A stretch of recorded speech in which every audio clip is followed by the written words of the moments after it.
բայց գեներալ Գիզանը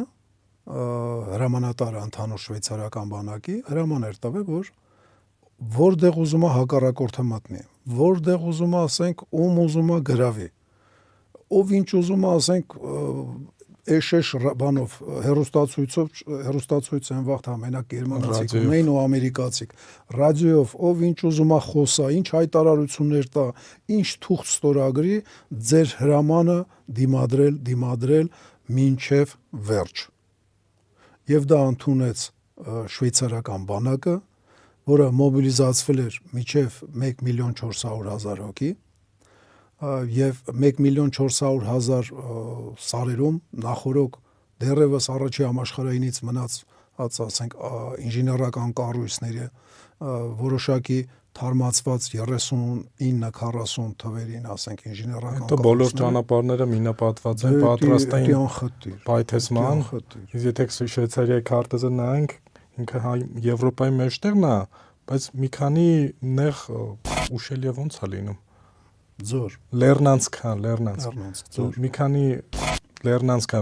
միացնում իրան, Ֆրանսիայի կողմից է մի հատ գլխավոր Լեռնանցք գալի, Իտալիայի, Գերմանիայի, մի խոսքով հեշտ է փակել իրականում։ 4 Լեռնանցքը Ալպեկի վրով անցնում, որից 3-ը Շվեյցարիայով անցնում։ Մեկը Իտալիայից անմիջապես Ավստրիա մտնում։ Կարճ ասած, ամեն ինչ արել էին, որ թույնավորեին խեղճ նացիստական Գերմանիայի կյանքը։ Դրա համար է որոշեցին նացիստները, որ ամեն դեպքում պետք չի էլի ավելի լավ ատամները ջարդեն շոկոլադը փողով առնեն բանից շվեյցարացիներից, ոչ թե խլեն իրանցից, ու հետո ֆաբրիկաները կեսով չափ վատ աշխատի։ Ավելի լավ է ոսկին առնեն, իսկ ինչ վերաբերվում է որոշ հայտարարություններին, որ Շվեյցարիան համաշխարհային բանկ էր, հարգելիներս, մի քիչ ավելի լավ է պետք իմանալ պատմությունը, որպեսզի նման հայտարարություններ անել։ Այդ ժամանակ գլխավոր բանկը Եվրոպայի աշխարհի հավատացեք, իսկի Շվեյցարիան չէր, Բելգիայի թագավորությունն էր, որը գերմանացիք ձեռի հետ հավեսով ապրելին մտան անց մի քանի օրվա մեջ անցան մեջով։ Հələ մի հատ էլ այն կոմերը, ասենք անգլիացիքին, ֆրանսիացիքին բան արին,